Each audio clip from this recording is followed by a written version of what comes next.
Breaking news, crypto play turned out to be a big scam. In other news, the sky is blue and those clowns in Congress did it again. What a bunch of clowns. How does he keep up with the news like that? Last week, FTX, the second largest cryptocurrency exchange in the world, filed for bankruptcy. And it's FTX. It's a safe and easy way to get into crypto. I don't think so.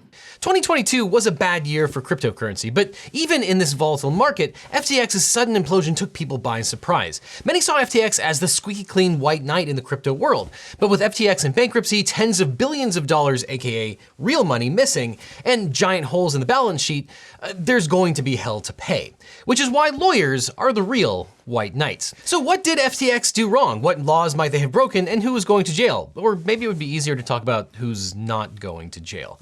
But hold on, folks, we have a lot of ground to cover because there were probably a lot of crimes broken. FTX had over 1 million users and was recently valued at $32 billion. The company was founded in 2019 by Sam Bankman-Fried, a 30-year-old ostensible wonder kid. Bankman-Fried garnered lots of attention for having a romantic relationship with 10 other crypto people and playing League of Legends during meetings, which apparently was a sign of genius and business acumen. And if so, I guess I need to give my intern a raise. But those warning signs didn't stop him from securing massive investments from some of the biggest funders in Silicon Valley. If anything, it helped him procure that funding. Foreshadowing! But Bankman-Fried became the darling of the crypto industry, swooping in to rescue Robinhood and Voyager Digital when they were struggling earlier this year and donating millions of dollars to the Democratic Party. And now, surprising no one, BlockFi, which was rescued by FTX, is now going bankrupt as well. Sam Bankman-Fried, or SBF as he was known, got his start at Jane Street, a quantitative trading firm that focused on arbitrage opportunities in capital market flows. After that, he started a hedge fund called Alameda Research in 2017. Bankman-Fried made his first fortune by capitalizing on an arbitrage opportunity where he could buy crypto coins at low prices in the US and sell them at a much higher price in Japan. And in 2019, Bankman-Fried started FTX, a crypto exchange which set out to accommodate the kind of trading that he was doing at Alameda. The exchange made fees on the buying and selling of different assets, some of which are illegal in US because they were too risky. Again, more foreshadowing. But that's one of the reasons why FTX and other companies were incorporated in the Bahamas. And FTX and Alameda also spawned a host of sister companies that are involved in the bankruptcy. Now, FTX became the second or third largest crypto exchange by volume, and often became the lender of last resort in many failed crypto projects. Some called Bankman-Fried the JP Morgan of the crypto world, echoing the way that Morgan had scooped up assets at low prices. And Bankman-Fried often suggested that he was going to buy Goldman Sachs at one point. Alas, that day is never going to come because reports now say that Bankman-Fried may have improperly transferred $10 billion in customer money to his hedge fund Alameda Research, and that at least $1 billion of that money is missing. Hackers made off with over $400 million in tokens. Some speculate that this might have been an inside job. And 2 weeks ago, the company said that its tokens were worth about $5.5 billion, but the real value may have been only in the hundreds of millions, with less than $1 million in liquid assets. Bankman-Fried was worth $30 billion at one point, but lost at least 94% of that as it was wiped out in a single day. And all of this has regulators, courts, and lawyers circling FTX's corpse. So there's already lawsuits, and it's possible that everyone is going to jail. And part of the reason is that Bankman-Fried allegedly started moving or lending billions of dollars from FTX, customer money, to Alameda Research, which suffered big losses through risky trades. Alameda put up FTX tokens, known as FTT, as collateral for the loans. This turned out to be problematic because FTX tokens weren't widely traded outside of FTX and were highly correlated with the success or failure of FTX itself. Now, we'll talk about this more in a second, but this is part of the magic beans problem that's inherent in a lot of different crypto projects throughout the entire industry. And recently, FTX ran into financial problems and started shopping around for investments. Bankman-Fried sent investors a term sheet that was a complete mess. According to investors who reviewed the pitch, quote, it contained hastily arranged balance sheets, mostly in unformatted Excel spreadsheets that were replete with unformatted typos and unnamed pages like sheet number 3. No advisors or standard information was included. And because of the sloppy nature of the balance sheet, the data itself was questionable. The balance sheet showed that a lot of Alameda's assets consisted of FTT, which is the same name as FTX's tokens. This meant that the tokens were much less valuable than previously thought. Matt Levine of Bloomberg explains why this is especially notable. Quote, the main attribute is that FTX periodically uses a portion of its profits to buy back FTT tokens. This makes FTT kind of like stock in FTX. The higher FTX's profits are, the higher the price of FTT will be. And as one Twitter user summarized it, quote, I created 1 billion shares for my house and sold one to to my wife for $1, valuing my house at $1 billion. Give me $500 million, please. Now, throughout this whole affair, FTX's main competitor was Binance. Its CEO, Changpeng Zhao, started talking trash about FTT on Twitter, saying, quote, as part of Binance's exit from FTX equity last year, Binance received roughly $2.1 billion USD equivalent in cash, BUSD and FTT. Due to recent revelations that have come to light, we've decided to liquidate any remaining FTT on our books. Now, the FTT tokens were also the main liquid asset FTX had to sell to pay users making withdrawals. So if a bunch of people lost faith in FTX and wanted to take all their money out, it would have to sell its own cryptocurrency to get the money. And if people don't have faith in your crypto exchange, they probably don't have faith in your cryptocurrency either. So it might not be worth enough to pay them back. And as a result, FTX crashed upon Zhao's announcement that he was selling all of Binance's FTT, causing the coin's value to plummet. Then there was a bank run or crypto exchange run in which retail investors sought to withdraw their funds at the same time. Though in the aftermath, Binance offered to buy FTX International as sort of a bailout, though Binance later pulled out of the purchase, solidifying the fact that FTX was belly up. This set off a chain reaction as the rest of FTX users tried to pull their money out, but FTX didn't have their money, or to the extent that it had made investments, those investments were illiquid. And Bankman-Fried announced on Twitter that it would be halting non-fiat withdrawals. Days later, FTX, Alameda, and its associated companies filed for Chapter 11 bankruptcy. Now, Chapter 11 bankruptcy is sometimes called a reorganization bankruptcy, and FTX's bankruptcy is complicated because it includes dozens of related entities and shell companies. Over 20 FTX companies have bankruptcy petitions so far, including Alameda Research. The FTX entities filed slapdash bankruptcy petitions asking the court to impose an automatic stay against the collection of any outstanding debts. But the picture got a little clear when FTX filed a motion asking if it could file a list of its 50 biggest creditors by Friday. In the motion, FTX said it could have up to 1 million creditors, probably mostly retail people. It said, quote, as set forth in the debtors' petitions, there are over 100,000 creditors in these Chapter 11 cases. In fact, there could be more than 1 million creditors.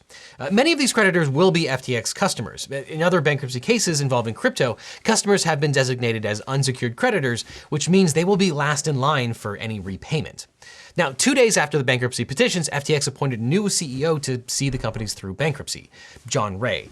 Ray, who was previously appointed chairman of Enron after its bankruptcy, stated in his declaration in support of FTX's Chapter 11 filing, quote, never in my career have I seen such a complete failure of corporate controls and such a complete absence of trustworthy financial information. From compromised systems integrity and faulty regulatory oversight abroad to the concentration of control in the hands of a very small group of inexperienced, unsophisticated, and potentially compromised individuals, this situation is unprecedented. This isn't a legal observation, but that's definitely not what you want to hear from the guy that did the unwinding of Enron. So what else did we learn from Ray's declaration? Well, besides the fact that FTX companies had poor to non-existent corporate controls, many of them also gave out personal loans to their owners. Bankman-Fried, for example, got a $1 billion loan from Alameda Research, and some indications estimate that the fair value of all the crypto that FTX International holds is less than $1 billion, far less than Bankman-Fried's evaluation that FTX's holdings of FTT were worth at least $5.5 billion. The declaration also alleges that FTX's financial statements don't include customer liabilities. Now, I'm not an expert in these things, but I don't think that meets GAAP accounting. And if it seems like Bankman-Fried and his Polycule members didn't know what was going on, that's probably because, quote, the FTX group did not maintain centralized control of its cash. Cash management procedural failures included the absence of an accurate list of bank accounts and account signatories, as well as insufficient attention to the creditworthiness of banking partners around the world. I know it's hard to believe, but these crypto people might have made some bad financial decisions. Now, furthermore, Ray attests that, quote, in the Bahamas, I understand that corporate funds of the FTX group were used to purchase homes and other personal items for employees and advisors.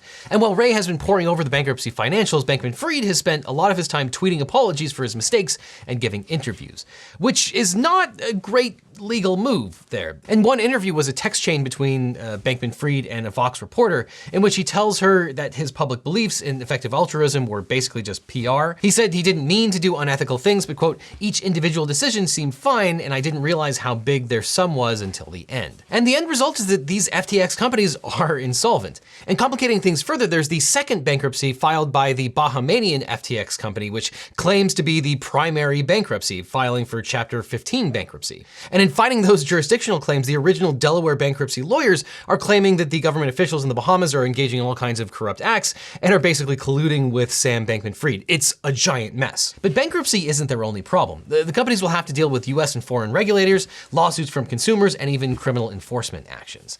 So there's little doubt that the government is now investigating. But there are two US agencies that are vying to regulate crypto, and probably this case in particular. The Securities and Exchange Commission, the SEC, and the Commodity Futures Trading Commission, or CFTC. Now, if crypto is a security, then it falls under the jurisdiction of the SEC. But if it's a commodity, then the CFTC gets involved. Now, the CFTC has exclusive jurisdiction over accounts, agreements, and transactions involving swaps or contracts of sale of a commodity for future delivery. The CFTC has asserted jurisdiction over fraud and manipulation involving spot market transactions relating to commodities which underlie futures or swaps. The CFTC first determined that Bitcoin and other virtual currencies were properly defined as commodities back in 2015. And the CFTC ruled that people who had created a platform for the purchase and sale of Bitcoin options were actually operating a facility for the trading or processing of swaps without being registered as a swap execution facility or designated contract market. The CFTC then initiated enforcement actions focusing on classic cases of fraud and Ponzi schemes. Now, courts are still deciding whether digital tokens are securities or not. They do this according to the Howey test, which refers to the 1946 Supreme Court case in which the Supreme Court set forth a framework for deciding whether an investment contract exists, which states, quote, "There must be an investment of money or other assets in a common enterprise with the expectation of profit to be derived from the efforts of others. The absence of one prong will prove fatal to a finding that an investment is an investment contract." And the SEC recently stated, quote, "The main issue in analyzing a digital asset under the Howey test is whether the purchaser has a reasonable expectation of profits or other financial returns derived from the efforts of others." And while this is certainly up in the air, I think it's likely that courts are going to say that cryptocurrencies fall under the category of securities. So FTX executives could be prosecuted under US securities laws. The company may have violated the Securities Exchange Act of 1934, Rule 10b, which makes it illegal to directly or indirectly use any measure to defraud, make false statements, omit relevant information, or otherwise conduct business operations that would deceive another person in the process of conducting transactions involving stock and other securities. And traditionally, violations of Rule 10b have included insider trading, as well as defrauding investors by hiding losses or low revenue with creative accounting practices. And that's not even including the possible violations of myriad different state laws for fraud or misappropriation as well. And although FTX was headquartered in the Bahamas, eventually the company sold products to American consumers. So if you're raising assets from American customers, you're placing yourself within the jurisdiction of US laws. And one of the main issues that looks just super bad, that's a legal term, is that FTX loaned customer money to Alameda Research. It's reported that customers did not know that FTX was using their funds to make financially risky trades. When customers sought to withdraw their money, they discovered that their funds were not available. And there's another interesting wrinkle to this scheme, which is that Alameda would then buy up FTT tokens to prop up FTX. This makes the entire enterprise look more and more like a Ponzi scheme, and where both FTX and Alameda were looking out for each other, but neither of them were helping their investors. Though potentially some of the liability here will depend on the contracts with customers and between the different companies. You can't disclaim fraud in a contract, but it's possible that some of the customers might have affirmatively agreed to some of this behavior by agreeing to the terms and conditions of the exchange. But does this mean that company executives could be charged with crimes? Well, let's start with the most obvious one, wire fraud. Wire fraud is a type of fraud involving the use of telecommunications or the internet. Wire fraud could include any form of electronic media, including emails, social media, text messages, or even good old-fashioned fax machines. If the defendant used interstate telephone calls or electronic communications, then the government can prosecute. And under 18 U.S.C. 1343, there are 4 elements to classic wire fraud. 1, that the defendant voluntarily and intentionally devised or participated in a scheme to defraud another out of money. 2, that the defendant did so with the intent to defraud. 3, that it was reasonably foreseeable that interstate wire communications would be used. And 4, that interstate wire communications were in fact used. So based on what we know, could Bankman-Fried be prosecuted for wire fraud? Well, the DOJ probably faces 2 large hurdles to prosecution. The first would be jurisdictional. FTX and its associated companies are incorporated in the Bahamas, and up until recently, most executives live there. And they would argue that the DOJ doesn't have jurisdiction to prosecute them. But prosecutors could overcome this defense if they can show that there's a nexus between FTX and the United States. Prosecutors would say that FTX does lots of business in America. It has customers in the US, it uses American banks. Its executives frequently travel to the US and further into the crypto business. And it's safe to assume that the DOJ could probably clear that jurisdictional hurdle. Now, the second problem for the DOJ is intent. Section 1343 requires proof that the defendant acted with the intent to defraud, that is, the intent to deceive and cheat. So if Bankman-Fried did a bad job of managing the company, that's not a crime. The government would have to prove that he did it on purpose. Now, Coinbase CEO Brian Armstrong said that he believed that Bankman-Fried did commit fraud. Like FTX, Coinbase is a crypto exchange. And Armstrong said that he spoke with both Sam Bankman-Fried and Binance CEO Changpeng Zhao, who briefly considered buying FTX. And during those conversations, Armstrong got the impression that FTX knowingly and improperly used customer funds to prop up Alameda. FTX was in a position where they had this market maker, Alameda, that was investing in risky things. And that's fine. Like market makers, hedge funds, they're designed to take more risk. So it seems they had this solvency issue. And instead of just letting it blow up, Sam basically said, hey, we have a bunch of customer assets over here at FTX. Or he somehow basically made a loan from FTX into Alameda to try to prop it up. I don't know why he did that. I mean, that's the moment in my mind where he crossed the line into probably committing fraud. And I think he probably lied to users, lied to investors, and he went around and tried to bail out these different companies like Voyager and BlockFi and to sort of prop up this thing, and maybe he thought he could trade his way out of it. So FTX customers believed that their crypto was immediately accessible, but according to Armstrong, FTX used customer assets to fund the operating expenses of the company. But FTX's terms of service seem to clearly prohibit lending on those assets. It says, quote, none of the digital assets in your account are the property of, or shall or may be loaned to FTX Trading. FTX Trading does not represent or treat digital assets in users' accounts as belonging to FTX Trading. So the government will assess all of Bankman-Fried's statements and the actions to figure out if he was just in over his head or whether he knew he was defrauding customers. John Ray accused the companies of commingling assets, using company money for personal projects, and using software to hide their moves from consumers. All of that goes to Bankman-Fried's intent to commit fraud. So I asked former SEC prosecutor Ron Geffner about this whole situation. With regard to FTX, there appear to be many misrepresentations and acts of fraud based on the facts that are currently available. The conduct that seems to be most egregious are material misrepresentations as to use of funds and where the money was being sent into, where theoretically it was being held on behalf of consumers and investors. It would appear that corporate governance at FTX was, at the very least, we can all agree, sloppy. It may have risen to the level where corporate governance was fraudulent in the fact that there were conflicts of interest, there were misrepresentations made to both the public and to both private investors. The public and private investors made decisions based on false factual information. Whether the principals of FTX will be prosecuted criminally is going to depend on whether the U.S. justice system has standing in any case against FTX, given that much of their behavior occurred offshore. It is out of my wheelhouse, but based on patterns I've seen, even if investors recover any kind of remuneration or their assets, I have to imagine it will be pennies on the dollar. The takeaway I would have is pessimism is a good thing, no matter what you're investing in. It's why do I have this opportunity? What is the opportunity? What is the upside and what is the downside risk? And in many cases, as human beings, when we assess what is the worst case scenario, we rarely ever really assess what is worst case. We usually assess what's a bad case, but not what is the worst case. And it goes back to, if you don't understand, don't invest. And if you can't afford to lose it all, then theoretically don't invest in these types of opportunities. Now, that's not the end of the story here, because FTX promoted itself and created an air of legitimacy by associating with celebrities like Tom Brady, Gisele Bündchen, Shaquille O'Neal, Larry David, and Naomi Osaka. And those people have now been sued by investors in a headline-grabbing class action lawsuit. Edwin Garrison is the named plaintiff who had an FTX yield-bearing account, which he funded with crypto assets to earn interest. Now, Sam Bankman-Fried is the lead defendant in this case, but investors are also suing those celebrity promoters. And Garrison alleges that while FTX lured US investors to its yield-bearing accounts, it was, quote, a Ponzi scheme where investor funds were shuffled into related entities to maintain the appearance of liquidity. And while this lawsuit made headlines, it's going to be a really uphill battle to recover from the celebrity endorsers. Plaintiffs allege alleged that defendants violated the Florida Investors Protection Act, and the law extends liability to any director, officer, partner, or agent of or for the seller if the director, officer, partner, or agent has personally participated or aided in making the sale. But it's not clear that a celebrity endorsement makes them an agent of the seller for purposes of this act.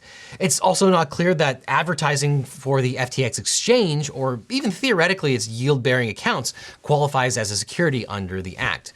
And as we discussed above, it's unclear whether crypto itself is a security.